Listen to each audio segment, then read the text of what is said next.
Hello and welcome to Feedback Friday. I hope you guys are doing well today. My name is Carrie Brummer. I am creator of Artist Strong, an online community dedicated to helping you build your skill and develop your unique artist voice. And you are watching Feedback Friday, which happens every Friday this fall at 1 p.m. Eastern Standard Time. You have access to replays as well, and the whole point is to give artists feedback like you so that you can make the art that you feel called to create. Feedback is an integral part of making art, and so many of us don't have peers in our immediate geographic location or don't have kind of the resources around us to get feedback from people that we think of as peers or people who are a bit ahead of us. And I want to help you develop that kind of online community space so that you can ask for help on your art wherever you are in the world. We've got 4 or 5 people today I'm hoping to get to. I don't know if I'll get to everyone. And if you in the future want to be part of a Feedback Friday, email me your art or links to your work and ask your questions. And you can email me at Carrie, C-A-R-R-I-E, at artiststrong.com. And I look forward to putting your work in a future Feedback Friday. So now that I've given people a minute to join live, I am going to get started. My screen will go a little funny for a minute while I start to get out some of our first feedback questions today. So one of the first questions I get is from Connie. And Connie asked me, she gave me her Instagram, which we're going to look at in a minute. And she's curious about the connecting thread or possible theme moving through her artwork, or for her to think about moving forward. She says, a lot of my art is abstract, so finding a theme is challenging, but I'd like to try. Honing my content is my goal. Thank you. Okay, so let's look at Connie's Instagram. It should be on your screen now. You can see her @ handle is Fairweather Art. So thinking about that handle, I immediately assume it must be something tied to nature in some way. That's kind of an immediate kind of, I don't know, idea that comes to my mind. Also, I could see maybe some kind of whimsy. I think of when I see the word fair with the E on the end, I think of Renaissance fairs. So these are kind of associations I have with the name of her brand currently. Something that you all can be thinking about too is, what associations do you have? Feel free to share them in the comments, and think about that for your own online platforms. What kind of, I don't know, kind of underlying theme or idea do you already take from just reading her name on Instagram? So now we're scrolling through some of her images, and I wanted to look at first in groups like this because I think it's helpful, because it does help us kind of identify overarching themes. And I already took a look a minute before to make sure I had some ideas to work with, and I immediately already see overarching connections and relationships between this work. There's definitely references. Hi Eileen, welcome. There are definitely references to plant life and kind of earthy things. We see leaves. The backgrounds on lots of images kind of have this earthy like connection. Oh, great, Tia, welcome. I'm glad you could join us today too. So we definitely have this nature connection in the work. So I guess I'm kind of curious that she feels like she doesn't have some kind of overarching theme or tie, because I already think that's quite apparent in the posts she has on her page. I think, can you do, I don't want tagged. I was hoping that I could arrange them so that we'd just see one at a time closer. Something that I haven't clicked on one. Let's click on one and see what it says here. So here's a watercolor texture painting. Evergreens with hints of lavender, purples peeking through are whispering, spring is finally here, loved ones. I like how she's telling a story with her posts. That's another way to communicate kind of story and idea with work. I guess it's interesting that she mentioned that because her work is abstract, she feels like it's hard to create some kind of overarching theme or connection. Well, I could see I can see lots of ways you can create an overarching theme to develop a series, for example. And then I always encourage artists to work in multiple series. So you have a series of work, and then you kind of feel like you finish something because there's a middle, beginning, and end. When you say, I'm going to work on a series of 8 pieces, you know it's finished. So you have that feeling of completion and achievement, but also then you can move on to other ideas. So for example, for me, this kind of textural work, I have associations with like water and salt. So I could see something I thought about doing ages ago and I haven't, is I took a bunch of photos when I was on a cruise several years ago, looking straight down at the water churning right next to the boat as it was starting to leave shore, and was thinking, how interesting would it be to create some abstract paintings inspired from these images? So that could be an entire series all by itself, and yet it's a group of abstract works based on one idea. So, with this work, like I said, I could see kind of like this salt ocean kind of connection. Another way to consider investigation and abstraction is to look at your color choices and decide to investigate kind of approaches to your abstraction, sticking to one color palette or to one size of your artwork. This applies to work that's abstract or representational. These are all different ways to kind of unify a group of works together to create that feeling of a series, which ultimately is some kind of portfolio that you can present to an audience like your Instagram following. So I think that should offer some food for thought for Connie. It's very clear she has an interest in kind of textural applications. So, it could be, it could even be a long-term series of, 52 weeks of finding textures in nature to, inspire an artwork every week. You can make a project or a series as big or as small as you like. It's important that you think about what's fun for you, what might challenge you a little bit, but also that you're going to want to follow through on and feels possible to you. So that's kind of my food for thought for Connie. And also it's okay to jump back and forth between things like more representational ideas and then abstraction. Looking at her feed and even scrolling further down, you see some work that's more representational and some photo references here and there, but it's clear to me that they're all still being influenced by a connection to nature. And if that connection is there and that's truthful, right? If I'm not just reading into it, but that's something that Connie has been thinking about in her work, well, then that's the overarching connection. And then that becomes a discussion point to help people connect with the work and possibly choose to invest in it. So I hope that offers some really good food for thought. Thank you so much for sharing your work with us. The next artist today, let's see, it's Tia. So Tia shared, she shared a work that she's decided is mostly finished. It says here, sorry, my computer is kind of blowing up. I believe I'm as far as I can go on this first work that I truly feel is mine. I'm not super happy with the precision of it, but I know it is something I'll improve with time. She also shares her works in progress. Her goal this month in our challenge, Be Creatively Courageous, is a series along these lines. So she'd like feedback on the strengths and where improvements might happen. So let me get out her group. Is that it? I think this is it. I hope. Yeah, here we go. So I'm going to show you kind of the works in progress. Oh, hi, Connie. I'm glad you're on. I didn't know you were on today. You are very welcome. I hope that gives you some good food for thought, and I look forward to kind of seeing more of your work in the future. I hope you'll continue to share it with us. So Tia shared kind of some work in progress, so I want to share it with you here.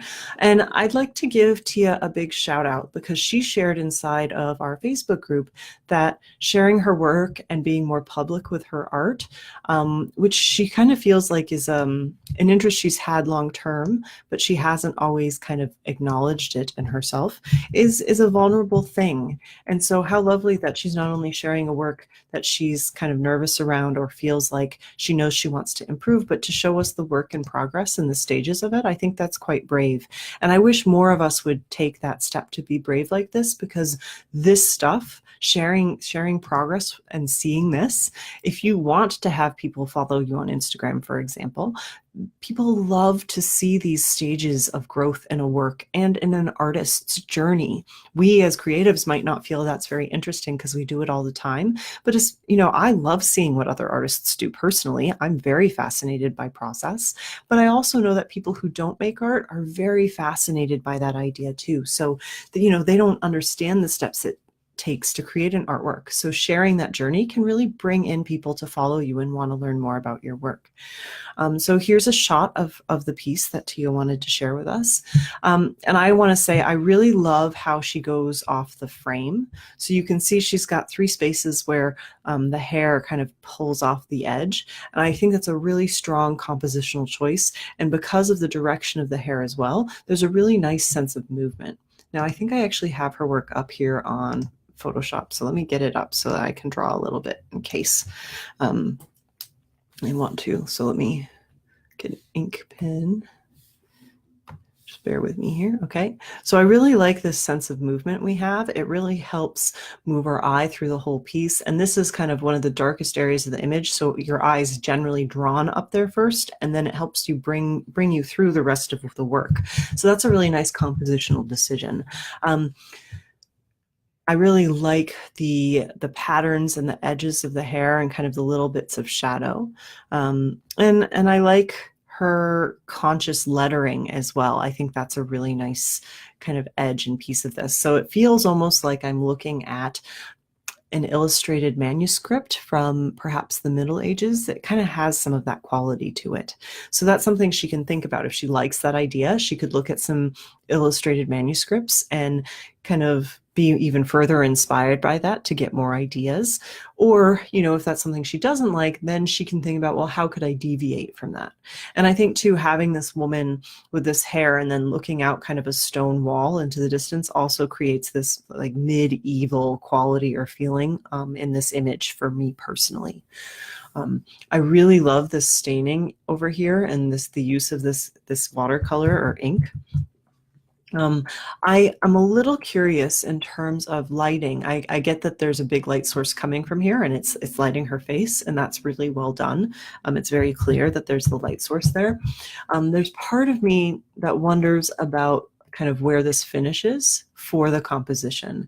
So I've talked about tangents before and how sometimes if something meets right at the edge of something, how that can kind of be a distraction point for our eye. So I actually wonder if she should just crop the image. But the problem is I really don't want to lose this. I don't know. So that's something I would have her think about for future works, is to try to avoid tangents and having something kind of finish right at an edge somewhere. Better to have it kind of go off even more or be fully kind of underneath and have some of the dark up here as well. And that actually might be something she could tweak should she want to. That being said as well, when you share a finished artwork, it's okay for it to be finished and for you to find things in it that you'd like to tweak later. That's my life. that's how my art always is. But it's also important to know when to let a work go and let it be what it is.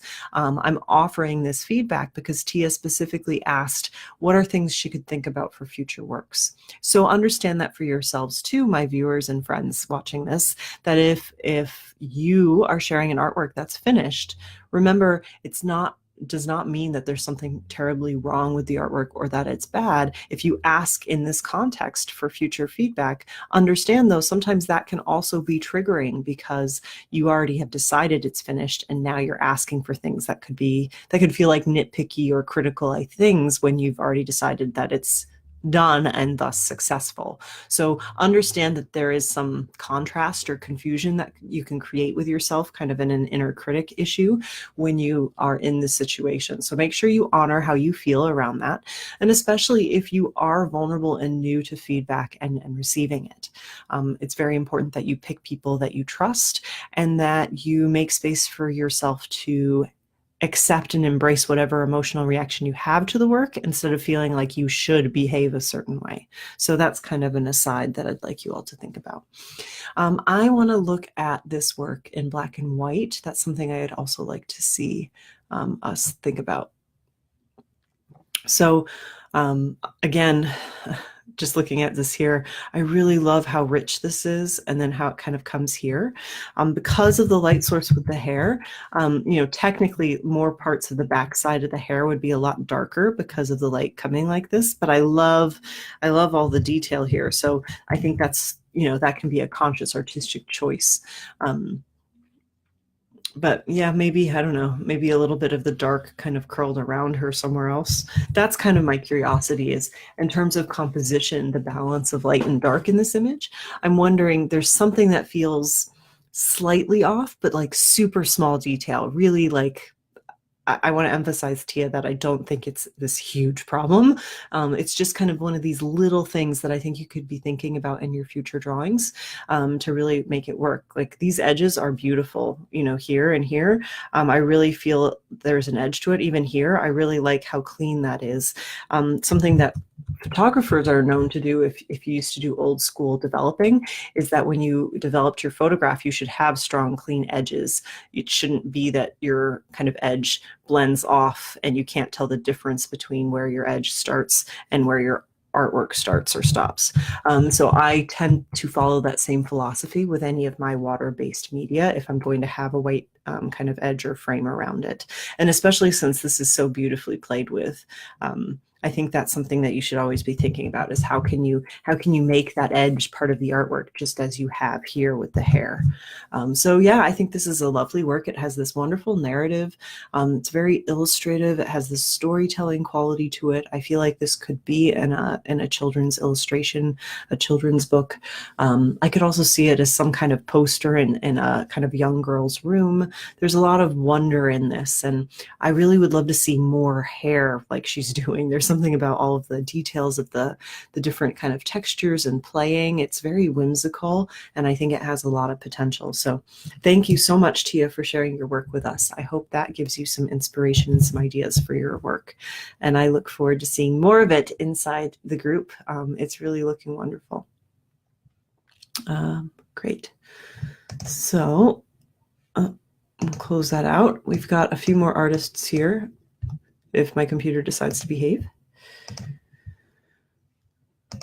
I think Tia's, oh, Sandy, you're up next. And then Trisha, I'll get to you. And then Leanne, if I have time, I'll get to you. So Sandy emailed me, and she said, I'd love to have you critique what I've created so far, but I don't know where to start. I'm a student as well as full-time, and I'm just building my web gallery. Is it possible for you to critique work from there? So her website is hiddencodestudios.com. And she also has a question. I do have a question. If someone buys art, where would an artist sign his work on a painting or drawing? Is it the front or the back of the canvas, initials, or full name or web name? And I would love critiquing. Oh, Tia just said yes, thank you. Excellent. I'm so glad it was helpful. Thank you for being here and watching live. It's so great when you guys can join me. So Sandy, let's go to Sandy, Hidden Code Studios. Okay, so I open her website, and the first thing I see is kind of this ceiling shot and image. And I see Hidden Code Studios, I see computer graphics and home and a phone number. So when you look at this, and this is the first thing that opens, I'm not really scrolling yet, right? You can see underneath there's something that says the artist. But if you're just looking at this top third, do you have the feeling that this is an artist website? That's something that I want Sandy to be thinking about. And all of you, if you have a website or you have an Instagram, kind of think of that header, that opening spot. People shouldn't have to scroll down to then know about your art or see it. You really want to make sure that from the opening screen, people know what you're about. So I think it'd be really great if, you know, this might actually be a photo that's an artwork from her collection, but you want to make sure it's super clear to people who may not know you that that's what it is. So if you have a painting or a drawing, something that might make it more obviously all about art, that would be a really great way to set the tone for your viewers so that they want to scroll down more. Because if they don't want to scroll down, people just X out and leave the website. So think about that for yourselves, that that's an important consideration. So let me scroll down, and it does have the artist. And it has a little bit about me and my art, and it talks about Sandy, and it talks about the things she likes. I have to say, I really wish that we saw her whole smiling face here. One way we build trust is in our websites is by showing who we are. Strangers online don't want to buy from other strangers. There's a lack of trust when that happens. So you want to feel like where you're going is somewhere that you can really feel safe to look further and possibly invest in art. And generally speaking, a website is either to showcase your art, to have a portfolio for potential competitions or exhibition kind of opportunities, or it's because you're trying to sell your work directly to people. So think about who you want to show up and buy your work, and how do you want that experience to be for that viewer when they come to your website? What do they want to see? I think that this is a really important story. Like, people like to learn about people and their work. So I think that this should be a separate page all by itself that's just about her. And again, my art, I think that it's a great to have a call to action. So that's a really good thing. I don't know if you know that term, but a call to action is some kind of instruction telling people to go somewhere else on your website. That is something you want to do on your homepage. So it's great that she says shop art styles. So I'm going to just click on that in another tab while we